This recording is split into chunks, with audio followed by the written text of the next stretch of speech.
없어질 것에 생명 걸지 말고 영원히 존재할 것에 관심을 갖고 살아가는 저와 여러분이 되기를 축복합니다. 목요일날 원로 목사님을 초대를 하고 위로회를 하려고 했더니 회장님이 전화 왔는데 꼭 초등학교 때 소풍 기다리는 마음이라고. 참 그 말을 하는데 감동이 다 되더라고요. 참 은퇴를 하고 나니 찾는 이도 없고 갈 데도 이렇게 없고 그러신 것 같아요. 저희들이 30주년 기념을 하는데 그런 마음을 가지니까 매년마다 한 번은 교회에서 원로 목사님을 모셨다 위로하는 것도 괜찮지 않을까 생각이 드는 거예요. 이렇게 혼자 기도하다가 우리가 이제 예배가 끝난 다음에 11시 30분부터는 찬양 콘서트 우리 전문가들 몇 분이서 이루어갈 건데, 저번에 우리 30주년 때 발표했던 율동 중에 희생주미라든가 뭐 하나 둘 이렇게 올렸으면 좋겠다 생각. 가만히 얼굴 보니까 다 출근하고 목요일날은 오기가 어려울 것 같더라고요. 혹시 목장 중에서 한번 원로 목사님 앞에서 재롱 피실 분들 있으시면 저기 지원해 주시면 하나라도 함께 주면 너무 좋지 않을까라는 생각 같습니다. 오늘 본문에는 세 종류의 사람이 나와요. 14절에는 육에 속한 사람, 15절에는 신령한 자, 그리고 3장에 넘어가면 육신에 속한 자, 이렇게 세 종류의 사람이 나오는데, 오늘 말씀은 이들이 어떤 자들인가를 푸는데 아주 본문 이해의 핵심의 열쇠가 되겠습니다. 모든 성경은 그러하듯이 특히 바울이 쓴 이 표현들은 문맥의 흐름 가운데 들어야 오해가 없습니다. 기독교 역사상 오늘 읽은 이 본문에 대한 오해가 참 많았고, 그래서 본문에 의도한 바와 전혀 관계없이 다른 이야기들로 이 땅에 많이 들려졌습니다. 오늘 말씀의 답을 먼저 말씀드린다면, 오늘 본문에서 바울은 영적인 교만, 영적인 엘리트주의를 깨트리는 것이 의도인 것을 우리는 결론으로 삼고자 합니다. 여러분, 이 고린도 교회는 고린도 교회에 분쟁이 있었어요. 그래서 그 분쟁을 어떻게 해결하고 아름다운 교회로 만들 것인가라는 말씀인데, 그 시대의 말씀만이 아니라 오늘 우리가 꼭 들어야 될 하나님 말씀으로 함께하는 거죠. 그동안 고린도전서의 문맥의 흐름을 보겠습니다. 우리가 염두에 둬야 되는 것은 고린도 교회의 분쟁 때문에 지금 이 글을 쓰고 있다는 거죠. 나는 바울파다, 나는 베드로파다, 나는 아볼로파다 하면서 당시 복음 전도자, 그러니까 리더들 인물 중심으로 파가 갈려져 있습니다. 이 땅엔 다 똑같은 것 같아요. 이파, 저파, 고파, 조파 때문에 문제 생기는 거지, 다 우리가 하나라고 하는 가운데에서는 결코 분쟁이 있을 수 없는 거죠. 근데 파가 나뉘어지는 것은 전도자들의 문제가 아니라 고린도 교회 성도들이 세상 기준과 당시 익숙했던 문화의 가치로 복음의 전도자들과 그들의 메시지를 평가하고 받아들인 것에 있다고 하는 거죠. 그래서 세상에 있는 소피스트 지혜자와 교회에서 복음을 전도하는 이 목회자와 같은 선상에서 보고 판단하고 생각했던 것이죠. 그러니 복음의 내용과 능력보다는 지혜자들을 평가했던 그 기준들, 그 중에 하나가 이제 언변의 뛰어남이었거든요. 화려한 말솜씨였거든요. 거기에 다 녹아가는 거예요. 그냥 정치든 교회든 허리든 다 말이거든요. 말로, 정치도 말로 하는 것이고 설교도 말로 하는 것이고 이 세상을 살아가는 게 다 말인데 오늘 사도 바울은 뭐하냐? 화려한 말에 속지 말라는 거예요. 진리가 아닌 곳에는 속지 말라는 거죠. 그런데 그들의 교회에 들어온 이들이 당시 철학을 알았던 아볼로에게 속한 사람들이었고, 그런가 하면 전통을 중요시 여겼던 베드로를 섬기겠다는 사람들이었고, 그래도 외모와 말솜씨는 딸려도 고린도 교회를 개척한 바울을 따르겠다, 이렇게 세 파로 나눠지니까 아무것도 아닌 사람이 난 이 파도 아니고 저 파도 아니고 예수파다, 이렇게 나뉘어지기 시작한 거예요. 그런데 여기에서 뭐가 문제가 되냐면 아볼로파가 고린도 교회에는 가장 힘이 있던 그런 것 같습니다. 그래서 바울은 이 지혜에 대해서 한동안 말씀하였는데, 이 세상의 지혜, 고린도전서 2장 6절 8절을 보면 이 세대에 없어질 통치자들의 지혜라고 말하고 있거든요. 그러므로 세상에 있는 것들은 언젠가는 있다가 다 사라질 것이고 없어질 것이라는 거죠. 정치도 그렇고 경제도 문화도 그렇고 다 있다가 없어질 거예요. 그러나 2장 7절에 보면 하나님의 지혜를 말씀하고 있는 것은 세상의 지혜와 하나님의 지혜를 대조하고 있는 거죠. 그러니까는 이 세상의 지혜의 출처는 세상이고 하나님의 지혜의 출처는 하나님의 영이라고 하는 거죠. 그래서 우리가 하나님을 알 수 있는 것은 사람의 지혜와 사람의 지식과 사람의 능력으로 알 수 있는 것이 아니라 전적인 하나님의 인도하심, 성령의 역사, 인도하심으로 하나님을 알아갈 수가 있는 것이죠. 하나님의 지혜는 이 세상의 지혜가 아니고 오는 세계의 지혜이기도 한 거예요. 이 세상이 있으면 저 세상이 있는 거죠. 이 땅에 죽어버리고 없어진다면, 아무것도 없다면 사도 바울은 예수 믿는 사람이 가장 불쌍한 사람들이라고 말하고 있는 거예요. 그러나 우리가 행복하고 즐거운 것은 다음 하나님의 세대가 있고, 다른 말로 얘기하면 천국이 있고, 그래서 우리가 이 세상을 살아가지만 하나님 나라에 속한 백성들이기 때문에 지금 이 땅 위에서 하나님의 나라를 살아가는 자라고 말하고 있는 거죠. 그러면 이 세계와 오는 세계를 나누는 기준점은 뭐냐? 성경은 예수 그리스도의 십자가와 그리고 부활 사건을 기준으로 하고 있는 거예요. 그러니까 바울에게 있어서 오는 세계는 이미 시작된 것이죠. 다시 얘기하지만 우리가 이 세상을 살아가지만 예수 믿는 사람들은 하늘나라에 속한 백성들이기 때문에 그 하나님 나라를 소급해서 오늘 이 땅에서 누리고 살아가는 사람들, 이런 사람들을 그리스도인의 온전함이라고 성경은 말하고 있는 거예요. 다시 한번 얘기합니다. 하늘나라가 이 땅에서 시작이 되어졌습니다. 아까 찬양했지만은 하늘나라가 무언지 하는 사람들은 밭에 묻힌 보화와 같다는 거죠. 그래서 그 땅이 보화가 묻힌 것을 알면 뭐 자기 재산도 팔고, 오늘 찬송해 보니까 냉장고도 판다네. 뭐 얼마 되지도 않습니다, 그거. 그러나 그렇게 팔아서라도 그 땅을 사서 내 거로 만들어야 되겠다는 거죠. 그러니까 하나님이 오셔서 하늘나라를 알게 하시고 깨닫게 해주시면 비록 이 땅에 살지만 그 하늘나라의 삶을 살아갈 수가 있는 것이고, 진정한 화평과 안식 속에서 살아갈 수가 있는 것이죠. 그러므로 이 오는 세계는 바로 하나님의 나라이고 하나님의 통치의 역사가 있는 나라예요. 오늘 우리는 그를 종말의 때, 말세다, 이렇게 말하는 것은, 말세는 뭐냐? 망하면 새로운 세계가 있다라고 하는 것이죠. 그래서 예수님 믿는 사람들은 이 세상에서 살지만 이 세상에 속한 사람이 아니에요.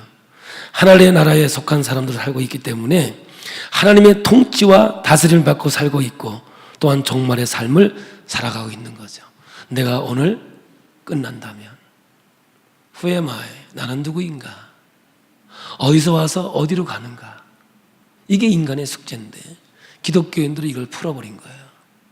나는 하나님의 백성이고 언젠가 하늘나라로 갈 것이며, 이미 하늘나라는 이 땅에 와 있기에 내가 그 하늘나라를 누리며 살아가는가. 그래서 원망과 불평이 있는 것이 아니라, 고통과 아픔만 있는 것이 아니라 그 속에서도 하나님을 경험하며 참 기쁨을 누리고 살아가는 하나님의 자녀가 되는 것이죠. 그렇기 때문에 우리는 하나님의 지혜가 뭔가를 분명히 알아야 되는 것. 고린도전서 1장 24절을 함께 보겠습니다. 오직 부르심을 받은 자들에게는 유대인이나 헬라인이나 그리스도는 하나님의 능력이요 하나님의 지혜이니라. 무엇이 하나님의 지혜이냐면 십자가에 못 박힌 예수 그리스도가 하나님의 지혜예요. 이 십자가는 죽는 것만 있는 것이 아니라 부활로 모든 것들이 시작되어지기 때문에 다시 올 하늘나라의 지혜이게 되는 것이죠. 그런데 이 지혜를 알 수 있는 유일한 방법은 하나님이 가르쳐 준다는 거죠. 제가 옛날에 정원석 집사님이라고 저희 교회 동서식품 다니던 분인데 1:1 양육을 했어요. 6개월 했어요. 마지막 졸업하는 날 감상을 얘기를 했더니 죄송합니다. 전사님 6개월 동안 했는데요. 안 믿어져요. 제가 1:1을 6개월 했는데 안 믿어지더라는 거죠. 근데 그는 지금 얼마나 신앙생활을 잘하는지요. 부천에 있는 그 주한장로교회 아버지 학교 부장으로서 정말 얼마나 아름답게 주의 길을 가는지 몰라요. 제가 물어봤어요. 믿어지냐고 했더니 믿어지네요. 하나님이 가르쳐 주었고 하나님 믿게 해주시고 하나님이 역사해 주는 줄 믿습니다. 오늘 한 번 오신 분들 성령님이 여기까지 인도해 주신 줄 믿습니다. 그리고 하나님 말씀을 깨닫게 해주시고 성령께서 마음을 감동시켜서 하나님을 알게 되는 역사 있기를 축복합니다. 여러분 왜 알지 못하느냐? 은밀한 가운데 있었던 거라는 거죠. 만세전부터 감춰졌던 것이라는 거죠. 그래서 인간의 노력으로는 알아갈 수가 없는 거예요. 이 세상 속한 사람들은 절대로 알 수 없는 것이죠. 그런데 이것을 알게 된 사람들이 있는데 이 사람들이 어떤 사람이냐? 지난주에 얘기했던 온전한 그리스도인들이다 라고 성경은 표현하는 거예요. 이런 이야기의 흐름 가운데 온전한 사람들은 오늘 본문에 등장하는 세 종류의 사람들 가운데 어떤 사람일까? 육에 속한 사람일까? 신령한 자일까? 육신에 속한 자일까? 했을 때 신령한 자라고 성경은 말하고 있는 거죠. 온전한 사람들의 특징은 뭐냐? 신령하다 이 말입니다. 그러면 신령한 자들이 누구이냐? 성령의 계시로 하나님의 지혜를 알게 된 자들이라고 말하고 있는 거죠. 공동 번역은 영적인 사람이라고 번역했습니다. 한번 생각해 보세요. 영적인 사람, 신령한 사람, 성령이 함께하는 사람 똑같은 말이거든요. 이거 오는 세상, 다시 말하면 하늘나라에 속한 사람이라는 거죠. 이 하나님의 사람으로 하나님의 통치를 받는 하나님의 자녀이고 하나님의 지혜로 사는 사람들을, 이런 사람들을 영에 속한 사람, 온전한 사람이라고 말하는 거죠. 그러니까 이 세상의 기준과 가치가 아니라 하나님의 나라의 기준으로 살아가는 사람들, 이런 사람을 신령한 사람, 진정한 그리스도인이라고 말하고 있는 거죠. 근데 아주 중요한 말씀이 등장합니다. 15절입니다. 신령한 자는 모든 것을 판단하나 자기는 아무에게도 판단을 받지 않으니. 이거를요 잘못 해석하면 엄청난 말이 돼요. 이런 얘기죠. 노아는 목사 있어요. 나는 신령해. 누구도 나를 판단할 수 없어. 이렇게 되는 거죠. 그리고 나는 누구에게도 판단받지 않아. 왜냐? 영에 속한 사람이니까. 그래서 교주가 되는 거야. 이 성경을요 이단들이 다 자기한테 적용시켰어요. 나는 신령해. 그래서 모든 것을 내가 판단할 수 있어. 그러나 나는 그 누구에도 판단받지 않아. 아주 유아 독존이 돼버리는 거예요. 신비주의의 아주 특징들이죠. 그런데 이거를 구원파에서는 어떻게 사용하느냐? 그러니 나는 아무렇게 해도 돼. 신령한 사람이니까. 나는 결코 정죄를 받지 않아. 이런 상황으로 가는 거죠. 여기에서 판단이라는 단어를 분별 혹은 평가라고 번역할 수 있는 단어예요. 한번 여러분 여기에 보면 분별이라고 하는 것으로 한번 생각해보고 우리가 말씀을 들어보면, 이 세상에 속한 사람들만이 신령한 자, 영적인 사람, 성령 받은 이 사람을 제대로 평가할 수 있을까요? 하나님을 알지 못하는 사람이 신령한 자라고 하는 사람들, 온전한 그리스도인, 이런 사람을 평가할 수 있겠느냐고요. 여기에서 말하는 것 같이 평가할 수 없다는 거예요. 십자가를 기준으로 살아가는 사람을 어떻게 세상의 기준으로 살아가는 사람이 판단할 수 있겠습니까? 하나님의 말씀을 기준으로 살아가는 이 영적인 사람을 성령 받지 못한 사람들이 어떻게 과연 이해를 할 수 있겠느냐, 이거야. 못한다는 거예요. 그런 얘기예요. 여러분, 어른들이 되면 청소년기를 지냈지 않습니까? 그래서 어른들은 청소년들을 평가할 수 있죠. 왜? 나도 지나와 봤으니까. 나도 저래 봤으니까. 그땐 다 저렇게 살아왔으니까 판단하는 거, 평가하는 거 가능합니다. 그런데 청소년들은 장년기를 분별하고 평가하고 판단할 수 있을까요? 하긴 해요.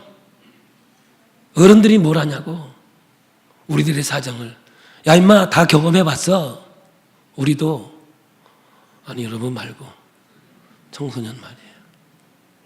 근데 젊은 사람들은 나이 든 사람을 이해 못하겠대. 이해 못하지요. 살아봤어요? 근데 살아보니까 잘못된 게 뭐고 잘못 가는 게 뭔지를 경험해 왔다, 그 말이야. 저도요, 부모님이 싫어서 가출해봤다니까요. 서울 무학여고 앞에 행당동에서 이삿짐 센터에 들어가가지고 전국을 다니면서 이삿짐을 날랐어요. 제가 이삿짐 날면 도사예요. 그런데 너무 힘들어 죽겠는 거예요. 겨울인데 집이 있습니까? 방이 있습니까? 사무실에서 의자 펴놓고 자는데 가다가 연탄 불 꺼지면 죽는 거야, 아주. 그래서 도저히 내가 이러다가 죽겠더라고. 그러니 집 나와서 집에 안 들어가겠다고 큰 소리 쳤는데 들어갈 수는 없고 우리 매형을 찾아갔죠. 집에 절대 얘기하지 말라고. 얘기하면 안 된다고. 내가 어디에 있다고. 그 얘기 뭐에 해달라, 그 얘기요. 그랬더니 저녁에 우리 형님이 날 잡으러 온 거예요. 감사하게 끌려갔어요. 내가 가고 싶은 게 아니야. 끌려갔지. 그때 내가 깨달은 게 집 나가면 개고생이구나. 내가 그때 깨달은 거예요. 근데 청소년이 뭔 줄 알아요? 모르는 거예요. 그러니까 신령한 자는, 구원받은 백성은, 성령의 역사를 받은 사람은 세상 사람들이 판단할 수 없는 거예요. 그러니 자기는 아무에게도 판단받지 않는다. 여기서 아무에게도는 세상 사람들입니다, 이것이. 우리는 하늘의 기준을 가지고 사는 사람들이고 세상은 세상의 기준을 가지고 살아가는 사람들이에요. 그러니까 왜 주일이면 교회 가는지 이해를 못하는 거죠. 아니, 왜 그 돈 내고 저 오지에 선교사로 가가지고 그렇게 고생하고 돌아오느냐, 이해를 못하는 거예요. 그러나 예수 그리스도가, 십자가가 우리의 기준이라고 볼 때 우리가 그리스도의 마음을 가지고 주의 길을 걸어간다면 이것은 정말 귀한 것이고 아름다운 것이고 복된 것 아니겠습니까? 그러니까 세상 사람들이 예수를 믿는 사람들을 보면 도무지 이해를 못하는 거예요. 왜 새벽에 그렇게 일찍 일어나서 교회 가느냐예요. 다 가는 건 아니거든요, 여러분. 어떻게 금요일 날 저녁에 그렇게 늦게까지 교회 가냐는 거예요. 다 오는 건 아니에요, 사실은. 그러나 세상 사람들은 그걸 이해를 못하죠.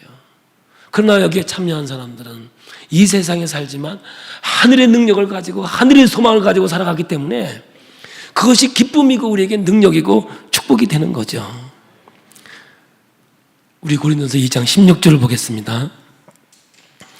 누가 주의 마음을 알아서 주를 가르치겠느냐. 그러나 우리가 그리스도의 마음을 가졌느니라. 여러분, 그리스도의 마음을 가졌기에 그렇게 살아가는 거고 이렇게 살아가는 거거든요. 그리스도의 마음은 뭐냐? 빌립보서 2장 5절을 보겠습니다. 너희 안에 이 마음을 품으라. 곧 그리스도 예수의 마음이니 그는 근본 하나님의 본체시나 하나님과 동등됨을 취할 것으로 여기지 아니하시고 오히려 자기를 비워 종의 형체를 가지사 사람들과 같이 되셨고 사람의 모양으로 나타나서 자기를 낮추시고 죽기까지 복종하셨으니 그 십자가에 죽으심이라. 정리하면 자신을 낮추시는 마음이 주님의 마음이에요. 우리가 히브리서와 빌립보서를 거쳐왔습니다. 오늘 여러분, 하나님은 낮은 곳으로 임하시는 거예요.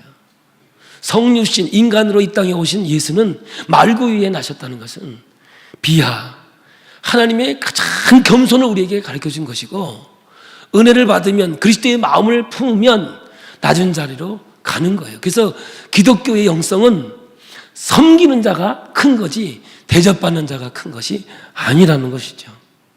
자신을 희생해서 남을 살리는 마음이 그리스도의 마음이에요. 내가 죽어 인류의 구원의 역사가 온 것을 기뻐하며 즐거워했던 예수의 마음, 이러한 신령한 자는 그리스도의 마음을 가진 자라고 오늘 사도 바울은 고린도 교회를 향해서, 아니 이 시대의 교회를 향해서, 더 나아가서는 기쁨의 교회에 이 말씀을 하고 있는 거예요.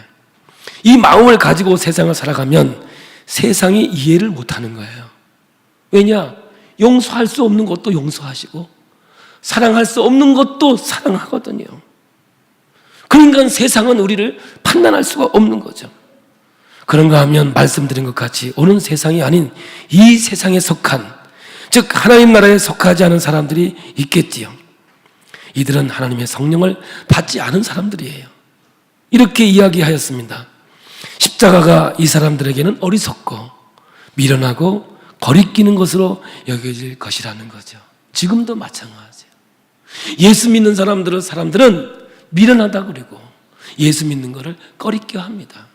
그래서 어떤 사람은 주일날 어디 가냐 그러면 저기 간다. 자신 있게 교회 간다는 말을 못해요. 왜? 꺼리끼는 것이고 미련한 것이니까. 제가 어렸을 때는요, 우리 교회 다니시는 분인데 신문에다가 둘둘둘 성경책 말고 오시기도 했어요. 왜? 교회 가는 게 창피한 거 봐요. 삶이 따르지 않았기 때문에 그렇겠죠. 그래서 오늘 성경에서 보면 영에 속한 사람이 있고 육에 속한 사람이 있는 거죠. 여러분 지금요, 비신자들, 예수를 안 믿는 사람들을 나쁘다, 저들은 나쁘다, 그런 말 절대 아닙니다. 성령을 받지 않았기 때문에 하나님의 지혜를 모를 뿐이지, 그들에게도 성령이 임하면 하나님을 깨닫게 될 것이고 온전한 그리스도인이 될 것이라고 지금 말씀하고 있는 거거든요. 이렇게 바울은 2장까지는 이 세상 사람들을 두 부류로 나누고 있어요. 신령한 자, 육에 속한 사람, 예수 믿는 사람, 예수 안 믿는 사람, 성령을 받은 사람, 성령을 받지 못한 사람.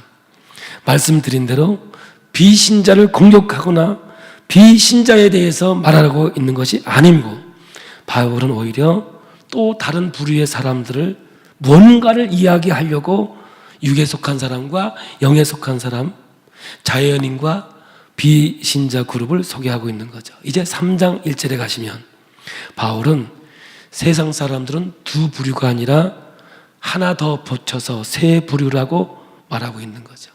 그게 1절에 나오는 육신에 속한 자입니다.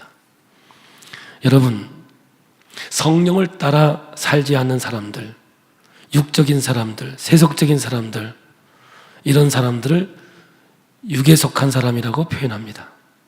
근데 바울은 지금 육신에 속한 사람, 새로운 한 사람을 표현하는데 바로 고린도 교회가 그러하다, 그 말입니다. 지금 우리 교회에 주시는 말씀이고, 우리 교회만이 아니라 이 시대의 어떤 교회도 이 말씀을 주는 거죠. 교인들이기에 성령을 받은 사람일까요? 아닐까요? 여러분들은, 교회 나오신 분들은 성령이 여러분 마음속에 함께 하는 사람들입니다. 믿으시면 됩니다. 근데 신령한 사람들과 가까울까요? 육에 속한 세상 사람들과 가까울까요? 지금 고린도 교회를 향해서 말하는 것은 너희들은 신령한 자여야 되는데 세상 사람들과 더 가까이 있다라고 말하고 있는 거죠. 다시 말하면 육에 속한 사람들은 세상이 기준되어 살아가는 사람이고 영에 속한 사람은 하늘나라가 기준이 돼서 살아가는 사람이에요. 조금 전에 얘기했듯이 그래서 영적인 사람은 세상을 판단할 수 있으나 세상은 영적인 사람을 판단할 수가 없는 거죠. 그런데 오늘 여러분, 교회는 나와 있으나 육신에 속한 자는 어떤 사람이냐면 하나님의 백성이에요. 성령도 있어요. 그리스도인이에요. 그런데 살아가는 건 다 세상이 기준되어서 살아가는 사람들. 예수는 믿기는 믿으면서도 세상의 비성도, 다시 말하면 예수를 믿지 않은 사람과 전혀 다를 바가 없는 사람들이 고린도 교회에 있다라고 지금 말하고 있는 거예요.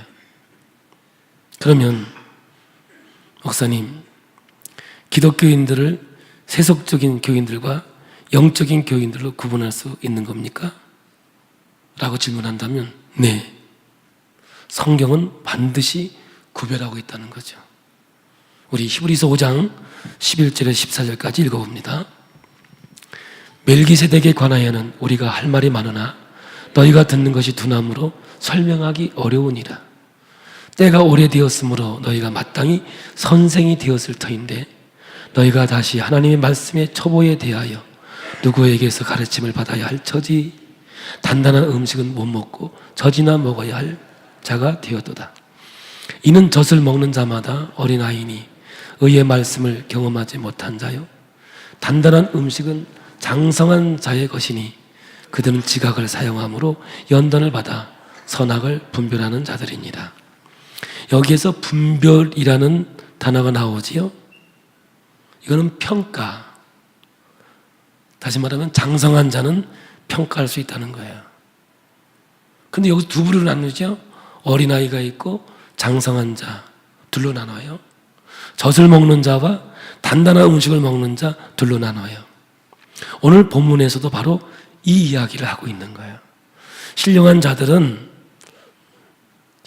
자들을 대함과 같이 고린도 교회 너희들을 대할 수가 없다는 거예요. 왜냐하면 성숙이 없기 때문이죠. 그리스도 안에서는 어린아이를 대하듯이 너희를 내가 대한다는 거죠. 저도 어려워요. 제가 하고 싶은 얘기 다 하면 쉽지 않다고요. 목사가 하는 말에 상처받을 수 있다고요. 그래서 상처 안 받으려고 엄청 피해 다니거든요. 그러나 여러분 아셔야 돼요. 고린도 교인들아, 너희들은 이제 선생이 되어야 할 나이가 아니냐? 가르치고 멋진 삶을 살아야 될 그런 수준이 있는 사람이 되어야 되지 않느냐? 근데 아직도 팔을 정해서 싸우고 분쟁하느냐? 나는 바울보다, 나는 아볼로보다, 나는 베드로보다. 이게 무엇입니까? 하나님 나라에 속해 있지만 실제로 살아갈 때는 이 세상에 속한 사람과 똑같은 모습으로 살아가기에 교회 안에서도 그렇게 서로 나누어 있고 다툼이 있고 분쟁이 있다는 것이죠. 그러니까 신부는 그리스도인이에요. 하나님의 자녀예요. 의인이 되었어요. 그런데 전혀 그렇지 못한 삶으로 살아가는 영적으로 유아스러운 것이죠. 그 사람들을 지금 꾸짖고 지적하기 위해서 바울이 이런 얘기를 하는 거예요. 그럼 구약은 누구냐? 야곱이에요. 야곱은 하나님 앞에 기도 잘해요. 토시 하나 안 틀리도록 하나님께 기도해요. 전적으로 하나님만 의지한다고 해요. 그런데 살아가는 것은 다 자기 마음대로 살아가요. 그게 야복 아파에서의 기도예요. 야복이라는 말은 비우다, 나누다라는 뜻이거든요. 아직도 비우지 못한 거예요.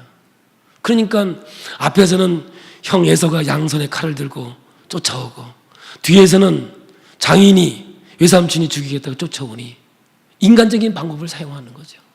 재산을 보냅니다. 자기의 아내들을 보냅니다. 자식들을 보냅니다. 그래도 해결이 안 되니까 이 야곱은 도망가려고 하는 거죠. 그때 하나님 나타나서 야곱아, 이제 내가 나를 믿는다고 하면서 내 멋대로 사는 건 이제 포기하고 내 뜻대로 하늘나라의 가치 기준을 가지고 살아라. 그러니까 안 하겠다는 거죠. 도망가겠다는 거죠. 계속해서. 그래서 하나님께서 환도뼈를 위골시키는 거죠. 그러니 앞으로 갈 수도 없고 뒤로 갈 수 없는 거예요. 쉽게 환도뼈가 부러졌어요. 걸을 수가 없는 거죠. 그러니까 하나님 나 좀 살려주세요. 나 좀 살려주세요. 그게 야뽕강의 기도예요. 거기서 하나님의 은혜를 받으니까 형에서의 화해를 청해오고 그의 일생을 하나님께서 책임져 주시고 인도해 주시는 것 아니겠습니까? 오늘 고린도 교회를 향해서 하는 말씀이 오늘 우리 교회를 위해서 하는 말이라고요. 예수를 1년, 2년, 10년, 20년, 30년 믿어요. 그러면 적어도 이 정도 되면 선생이 되고 가르쳐야 될 사람이 되어야 될 텐데 아직도 젖먹는 아이로서 단단한 음식을 먹지 못한 아이로서 살아가고 있기에 내가 너에게 단단한 음식을 밥을 주지 못하는 이 안타까움을 지금 성경에서 말하고 있는 거죠. 그림을 한번 띄워보시겠습니다. 이게 사형리인데요. CCC에서 만들어낸 겁니다. 이 동그라미는 우리의 마음입니다. 근데 첫 번째 있는 것은 육에 속한 사람, 자연인이죠. 예수를 믿지 않는 사람이에요. 중심에 나가 있습니다. 십자가는 내 마음 밖에 빠져나가 있죠. 그러니까 이 동그란 점은 무질서입니다. 불안하고 원망하고 불평하고 인생은 그렇게 살아갑니다. 기쁨이 없습니다. 감사가 없지요.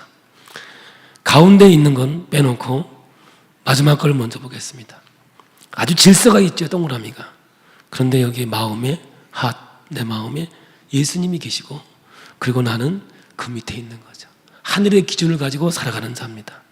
영에 속한 사람이죠. 평화가 있죠. 안식이 있죠. 행복이 있죠. 세상이 아무리 흉흉하고 세상이 아무리 무너진다 하더라도 하늘나라의 기준을 가지고 살아가기 때문에 어떤 어려움도 이겨낼 수 있는 능력이 여기에 있는 거죠. 아멘. 근데 가운데 있는 건 보세요. 십자가 안에 들어와 있죠. 오늘 고린도 교회를 향해서 말하고 있는 게 바로 이거예요. 3장이 마음에 내가 중심이 되어 있는 거예요. 아직도 내 생각이 기준이 되고 내가 살아가는 것이 기준이 되고 세상이 기준되어 살아가는 사람들을 향해서 육신에 속한 사람이라고 말하고 있는 거죠. 이거는요, 계속해서 성경이 어떻게 말하는지 알아야 됩니다. 여기에 분쟁이 있다는 거예요. 여기에서 교회에 어려움이 있다는 거예요. 여기에 세상에 어려움이 있게 되는 거예요. 똑같이 적용되어지는 거죠. 다음 기록을 보겠습니다. 첫 번째 것은 예수님 모르고 내가 나의 주인인 사람이죠. 그게 자기 마음대로 살아요. 두 번째는 뭐냐면 예수님은 있긴 있어요. 성령이 인도하긴 해요. 그런데 자기 주장이 더 강해요. 그래서 자기 생각 속에서 신앙생활을 해요. 뭐 하고 싶으면 하고 말고 싶으면 하고 기분 나쁘면 안 나오고 기분 좋으면 오고 뭐 이렇게 되는 거죠. 세 번째는 어떤 환경과 상황 속에서도 예수가 나의 기준이 되어 있기 때문에 진짜 삶이 아름답고요. 너무너무 평강과 위로의 역사가 여기에서 이루어지게 되는 것이죠. 여러분, 우리가 신령하다. 저분 참 예수 잘 믿는다. 영적이다. 뭐 영빨이 세다. 표현할 때 어떤 사람을 기준으로 여러분 하십니까? 보면 뭐 열심히 있는 사람, 은사가 많은 사람, 뭐 이런 거 아니겠습니까? 그러니까 결국은 뭐냐면 고린도 교회는 영적 우월감. 우리는 저 교회보다는 나아. 우리는 좀 특별한 교회야. 자꾸 영적인 우월감을 갖는 거죠. 그래서 여러분, 예수 믿으면서 경쟁하면 죽습니다. 내가 저분보다는 열심히 한다. 나는 저분보다는 내가 그래도 나은 것 같지. 요 신앙이 들어오면요, 그 여지없이 죽게 돼 있어요. 신앙은 경쟁이 아니에요. 함께 가는 거죠. 내가 좀 믿음이 좋으면 함께 더불어 가는 게 신앙이지, 내가 저 사람보다 나아, 내가 판단하고 정죄하는 그런 위치에 있는 사람이 아니에요. 그러면 여러분 보세요. 은사가 많으면요, 사람들은 믿음이 좋다라고 생각하고 영적으로 성숙되어 있다라고 생각하는데 그럴 수도 있고 그렇지 않을 수도 있어요. 오늘 예수 믿어서 내일 방언하는 사람들 있어요. 근데 그걸 믿음 있다고 얘기할 수 있습니까? 그런데 어떤 사람은 평생 예수 믿으면서도 방언 못하는 사람들 너무너무 많아요. 신령하다라는 여부를 영적이다 아니다라는 것을 어떤 은사를 받았느냐, 열심히 있느냐, 이런 것들로 판단할 수 없다는 거예요. 오늘 성경은 누가 치유의 은사가 있다, 저분은 신령한 사람일 거야, 영적으로 깊은 사람일 거야, 그럴 수도 있고 안 그럴 수도 있다는 것이죠. 그러면서 사도 바울은 3절로 넘어가는 거예요. 한번 저를 보세요. 여러분이 저한테 기도를 요청하는 건 뭐예요? 그래서 제가 영빨이 세다고, 영빨. 여러분이 저한테 기도를 요청할 때는 그래도 목사님이니까 영빨이 세니까 기도 요청하는 거 아니에요? 만약에 제가 기도의 능력이 없다면 뭐 하려고 하겠어요? 뭐 이상한 거 하네. 제가 오늘 교정하잖아요. 교정하면요, 사람들은 다 나한테만 받으려고 그래요. 왜냐? 내가 영빨이 더 세 보이니까. 근데 그런 게 아니라는 거예요, 성경은. 이건 여러분 영적 우월감, 엘리트의 이러한 개념이 들어와 있기 때문에 그러는 거죠. 믿음 안에서 모든 것도 이루어지는 것은 다 같은 거라고요. 3장 3절을 보겠습니다. 너희는 아직도 육신에 속한 자로다. 너희 가운데 시기와 분쟁이 있으니 어찌 육신에 속하여 사람을 따라 행함이 아니래요. 여기서 시기라는 단어는 헬라어로는 제어스라는 단어를 사용했는데, 이 단어는 시기라는 단어보다는 오히려 다른 말로 해석이 되는 게 더 좋아요. 3장 6절, 빌립보 3장 6절 시작. 열심으로는 교회를 박해하고 율법의 의로는 흠이 없는 자라. 이 사도 바울 얘기거든요. 근데 열심과 시기가 똑같은 단어예요. 갈라디아 1장 14절 시작. 내가 내 동족 중 여러 영갑자보다 유대교를 지나치게 믿어 내 조상의 전통에 대하여 더욱 열심히 있었으나, 시기예요. 이게 똑같은 말을 사용했어요. 그러니까 종교적인 열심, 광신자, 삐뚤어진 열심, 이걸 얘기하고 있는 거예요. 여러분 예수 믿지만 광신자는 되지 마십시오. 아멘 하세요. 믿음이 뭐냐, 신앙이 뭐냐, 그런 게 아니라는 거예요. 여러분 열심히 한다고 해서 그 사람이 영적으로 성숙하다라고 할 수 없어요. 어떤 사람은 젊었을 때 생명처럼 예수 믿다가 어느 날 교회 안 다니는 사람도 있어요. 제가 초창기에 이마 깨져가지고 새벽에 들어왔는데 자기가 수영로 교회에 반사까지 했대요. 아니 수영로 교회에 교사까지 한 사람이 왜 지금은 교회 안 다니냐고. 그러니까 그 열정, 뜨거움이 무조건 신앙이라고 얘기할 수가 없다는 거죠. 또 목사들은 또 그래요. 어느 신학교 나왔냐? 우리 감리교회는 3개예요, 3개. 감신, 목원, 협성 그래요. 우리 인성 목사님 감신 나왔어요. 아주 우월감이 조금 있어요. 감신에. 왜냐? 제일 오래됐다 그 말이야. 그 다음에 목원이 있어요. 우리 홍 목사님 목원 출신이야. 저는 협성이에요. 그러니까 이건 아무것도 아니라고. 어디 남았냐, 뭘 했냐, 그 우월감이 있으면 안 되는 거예요. 엘리트? 어디 나면 어떻겠어요? 제일 중요한 것은 뭐냐면 오늘 제목이에요. 그리스도의 마음을 가졌느냐, 이거예요. 할렐루야. 그리스도의 마음을 품었느냐, 저 사람을 배려하고 저 사람을 위해 희생하고 나 자신을 얼마나 낮출 수 있느냐, 이게 영적 성숙의 판단 기준이 되는 거예요. 사랑하는 성도들, 교회는 여러 가지 프로그램이 있어요. 우리 교회는 제자훈련이 가장 중요한 훈련 중에 하나예요. 그런데 제자훈련 한 사람 믿음이 좋고 제자훈련 안 한 사람 믿음이 아무냐, 그런 거 아니라고요. 그때 하긴 좋죠, 좋기는. 그러니까 이것 때문에 우월감을 갖는 아니라는 거죠. 사랑의 불꽃운동 우리 교회 많이 갔다 왔습니다. 진짜 3박 4일 동안 프로그램이 진행하니 은혜가 안 될 수가 있습니까? 감동적이죠. 감정 프로그램이에요. 저희 교회는 제가 워낙 통제됐기 때문에 괜찮죠. 다른 교회는요, 가가지고 너무 감동을 받아가지고 와가지고 하는 말이, 목사님 트레스티아스 갔다 오세요. 거기도 안 갔다 오고 어떻게 목사했어요? 이러는 사람이 있어가지고 교회가 깨진 교회도 있어요. DTS 예수제자 훈련이에요. 적어도 목회는 DTS는 해야만 할 수 있는 거지. 어떻게 목사님 DTS도 안 하고 목회하십니까? 저 안 갔다 왔어요. 그런 사람도 있다고요. 교회는 이런 것들이 분쟁의 원인이죠. 여러분, 오늘 말씀을 들으면서도 내 생각을 강하게 사로잡고 있다면 이 세상에서 육에 속한 사람이 되는 거예요. 그러므로 오늘 사도 바울은 그리스도의 마음을 품기를 원하는 것이죠. 그러면 여기서 얘기하고 있는 영에 속한 사람, 온전한 사람은 누구냐? 그리스도의 마음을 품은 사람들이에요. 그러므로 오늘 여러분, 남을 위해 희생함이 있느냐? 남을 위해 헌신함이 있느냐? 남을 나보다 낮게 여기고 있느냐? 십자가의 도를 깨닫는 것, 그것이 참 지혜고 믿음의 능력이고 영에 속한 자의 삶이라고 오늘 성경은 말하는 거예요. 제가 여러분에게 열심히 신앙생활 하지 마라, 그런 거 아니에요. 은사를 받지 말아라, 그런 게 아니라고요. 은사 있으면 좋아요. 열심히 하면 얼마나 감사하겠습니까? 그런데 그 마음에 그리스도의 마음으로 하느냐 이거예요. 그럼 그리스도의 마음으로 하는 건 뭐예요? 아무리 힘들어도, 아무리 어려도, 아니 내가 죽어도 감사한 것이고. 아멘. 그러는 거예요. 저도 저한테 늘 질문해요. 완우야, 너는 지금 치유사역을 하고 있는데 이 일이 너에게 기쁘냐? 예, 기쁩니다. 감사했냐? 네, 감사합니다. 그 어떤 마음으로 하냐?